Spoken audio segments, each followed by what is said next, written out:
pun soalannya. Ubat yang mengandungi steroid. Kalau mungkin kita fikirkan steroid ni mungkin orang pergi gym saja nak sadar dan sebagainya. Tetapi hakikatnya steroid ni ada macam-macam ubat. Ubat tisu mata, ubat krim untuk anak-anak yang ada eczema dan sebagainya. Macam-macam lagi. Dan yang paling risaunya kan Dayah, ubat-ubat ni ada yang dijual secara online dan sebagainya tanpa memerlukan preskripsi doktor. Ya, sepatutnya macam steroid ni adalah kalau diikutkan tadi yang kira yang terkawal, ubat yang terkawal sepatutnya. Dan sebenarnya untuk masalah kesihatan, tapi ada juga yang menjadi obsesi dan juga mendatangkan sesuatu yang tidak dapat dijangka seperti yang kita tengok perkongsian tadi. Jadi bersama dengan kami sebenarnya seseorang yang boleh kongsikan dengan lebih lanjut tentang steroid ataupun kesan steroid berlebihan. Kita bersama dengan Encik Adam Muhammad Alias, iaitu Pegawai Farmasi Kementerian Kesihatan Malaysia. Selamat datang Encik Adam. Terima kasih jemput. Terima kasih Encik Adam. Mungkin ini memberikan satu pengkhususan supaya kita bercakap tentang ubat steroid ini macam-macam jenis. Dan mungkin apa yang perlu kita tahu asasnya yang ada di pasaran sebenarnya. Itulah macam tadi video cakap kan, steroid ni secara semula jadi ada dalam badan. But sekarang kita dah teknologi tinggi dengan peningkatan ilmu, kita dah sintetik lah. Kita dah buat ke arah corticosteroid dan anabolic steroid yang memang digunakan untuk perawatan macam-macam penyakit. And so yang corticosteroid macam tadi tu dia kata ada yang krim, ada yang pil pun ada yang dalam inhaler untuk asma dan pelbagai jenis lah yang kita memang guna untuk merawat, selalunya untuk keradangan. Kes-kes keradangan lah corticosteroid ni. Yang anabolic pula is a hormone sintetik. Sintetik hormon yang dalam perawatan untuk masalah tumbuh-sarang lelaki. Right? So sekiranya ada pesakit yang macam kekurangan hormon ke, doktor akan prescribe lah.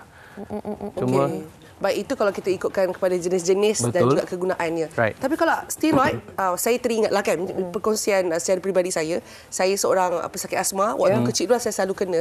Dan bila dah teruk sangat, last ni doktor kata okey, tak apa kita bagi steroid dekat awak. Tapi tak lama, sekejap je. Jadi mungkin Cik Adam boleh kongsi, dia sebenarnya steroid ni adakah penyelesaian untuk jangka masa singkat ataupun kalau ambil waktu lama tak boleh sebenarnya? Dia ada tengok keadaan lah. Kalau macam you asma tak kronik, mungkin sekejap-sekejap lah 5 hari, 2 minggu macam tu. Tapi kalau you memang kronik asmatik, sakit yang ada asma, dia kena lifelong use lah. Kalau dia ada COPD ke apa ke, atau memang dia selalu trigger, selalu lelah, dan kena ambil inhaler yang ada berasaskan steroid. Tapi itu bawah pengawasan doktor lah. If you follow the instruction, kalau ikut instruction, kalau ikut arahan ahli farmasi, by right tak ada masalah lah. Dan steroid tu akan cara amnya dia merawat keradangan. When you have asma, bila ada asma tu, sebenarnya you punya kerongkong tu sumbat. So when you take steroid inhaler, it will relieve lah, dia akan bagi kelegaan. Betul. Cik Adam, kita menyentuh tentang kalau bawah pengawasan doktor memang tak perlu risau dan kita kena ikutlah arahan doktor dan sebagainya. Arahan doktor ahli farmasi jugalah. Betul. Dan bagi mereka yang contohnya yang paling famous, popular di luar sana, abang-abang sador ke kakak sador ke, dia ada satu suntikan steroid. Betul. Di mana memang dah sah-sah untuk mencantikkan badan, untuk mempercepatkan proses untuk sador dan sebagainya. Risiko, apakah bahaya yang datang dengan suntikan steroid untuk kecantikan badan ni? Itulah, dia kena bila cocok steroid ni, Abang Sador ni kena faham kesan-kesan dia. Walaupun dia punya pro of mengambil steroid ni badan cantik kan, dia membina otot dengan lebih banyak dan dia kecerdasan dia cepat pulih, because when you work out kan dia otot-otot tu tengah diperbaikilah. So the steroid will help, dia akan bantu itulah. Tapi pada dasarnya dia punya kesan sampingan yang teruknya kalau mengambil tanpa pengawasan, you ambil jangka masa yang panjang, the worst case scenario is boleh dapat osteoporosis, boleh dapat gynecomastia, pertumbuhan buah dada.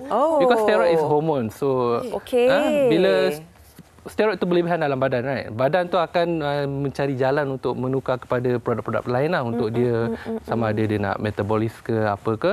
Dan one of it will produce estrogen lah, dia akan menghasilkan estrogen. Oh, patutlah. So you will get buah dada. So Abang Sador ni memanglah sador kan, tapi buah dada dia pun sador juga. So and that is irreversible. So dia mungkin kena buat surgery lah. Sampai ke tahap tu ya? Ni kalau dia ambil steroid, dalam kelamaan dia dah tak work out, dia dah tak bersenam, dibiarkan saja, itu yang perubahan dia menjadi. Kalau dia workout pun sama juga. If you take prolong, kalau mengambil steroid yang berlebihan lah, Salah satunya juga kemandulan. Setuju. Right. So pengecilan testis sebenarnya, kebotakan. Tapi saya bukan ambil steroid lah. Saya naturally botak lah. Tapi itu betul sebenarnya dia satu ilmu baru. Lagi-lagi mungkin ada yang macam fikir, okey kita nak jalan pintas, kita nak jalan cepat kan. Orang nak shortcut sekarang. Tapi tak tahu apakah kesan sampingan. Sebab saya selalu percaya apa-apa sahaja perkara yang kita buat, kita ambil jalan pintas atau shortcut, sebenarnya benda tu tidak baik sebenarnya. In the long term tak baik lah. Betul, in the long term tak baik kan. Maybe in the short term tu nampaklah kesannya. But in the long term tu, it's not good for the health lah. Ada kesan sampingan yang perlu rawatan lain pula. Betul. Baik. Jadi juga ada macam tadi Sofia ada sebutkan apa berkenaan dengan mata kan ataupun orang eczema kan. Jadi kesan steroid yang macam berlebihan jenis kita sapu atau titis. Macam seperti tadi ada perkongsian boleh kena TSW itu topical steroid withdrawal. Dan ada juga berisiko dapat cataract. Boleh mungkin kongsi. Itu adalah kesan-kesan penggunaan steroid yang berpanjangan. And sometimes orang yang eczema ni dia lifelong kan, dia penyakit yang mungkin lamalah sepanjang hayat. Dan steroid ni sebenarnya mengurangkan keradangan pada kulit itulah. Tapi ada kes yang mana kronik eczema ni doktor perlu memberi steroid yang potensi dia tinggi. Dia perlu memakainya 2 kali sehari, 3 kali sehari. Tapi bila dia pakai terlampau lama, and then ada one time tu dia nak berhenti, itu yang dapat TSW tu. Baik. There's an adverse reaction lah bila kita berhenti penggunaan steroid secara mendadak. Kalau nak selamat, patutnya jumpa doktor balik atau farmasi dan kita slowly taper lah, kurang. Maksud dapat konsultasi yang sepatutnya. Sepatutnya. Bukan kita sendiri yang ambil, kita sendiri juga tahu bila kita nak berhenti. Dan kalau dah dapat TSW, dah develop cataract dan sebagainya kan, adakah terdapatnya jalan untuk memulihkan ataupun itu adalah satu yang memang kecederaan? Itu kena refer balik kepada pelbagai perubatan lah. Cataract tu is irreversible juga, so mungkin kena buat lens, surgical lens semua tu. But most of the time itulah eczema ni dia tak boleh nak tengok pada satu keadaan je, dia kena tengok dia punya trigger dia apa. Kan steroid tu just to alleviate dia, mengurangkan saja. So kena cari juga cara jalan macam mana boleh menggunakan produk lain yang tanpa steroid lah. Macam tadi Daya sebutkan, Daya menggunakan tu yang ada steroid tu untuk asma dan sebagainya. Macam saya pula sebagai seorang ibu, kadang saya pasti ibu di luar sana ada anak-anak kita ni yang terdedah dengan eczema. Macam anak saya sendiri, the tender years, beberapa awal tahun pertama dia tu, memang saya dapat preskripsi adalah steroid cream. Dan awal dia memang clear lah. Tapi lama-kelamaan kegunaan yang lama tu dia macam seakan-akan bila terkena radangan tu dia macam makin lagi teruk dan sebagainya. Pendapatnya bila digunakan ke atas kanak-kanak dan bayi?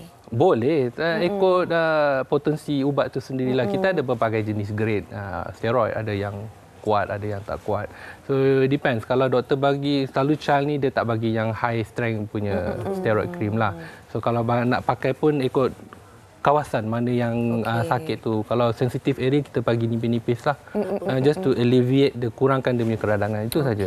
Dia bukan, masih boleh pakai tapi ikut instructions lah. Bukan berpanjangan lah tempohnya. Dan juga bercakap mengenai pembelian steroid. Boleh jumpa di platform sekarang biasalah di online kan. Betul. Senang nak beli. Senang sangat di hujung jari. Jadi mungkin macam mana, boleh ke macam yang sedang menonton Malaysia hari ini ni macam rasa macam saya rasa saya nak beli steroid lah, apakah saranannya sebenarnya? Selalunya pengguna dia bukan nak beli steroid unless abang sado tu lah. Memang dia cari hormon tu kan, pasal abang-abang gym pun pakai.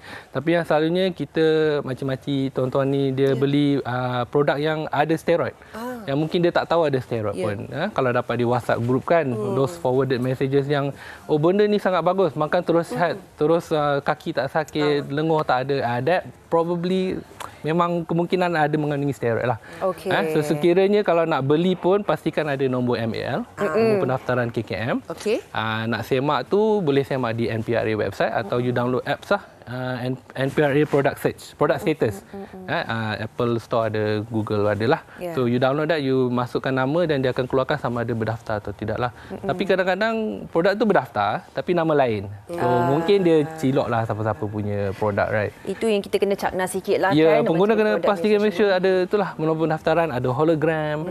KKM sebenarnya banyak buat aktiviti pendedahan lah, aktiviti kongsi maklumat, boleh follow kenali ubat anda di IG ke apa ke.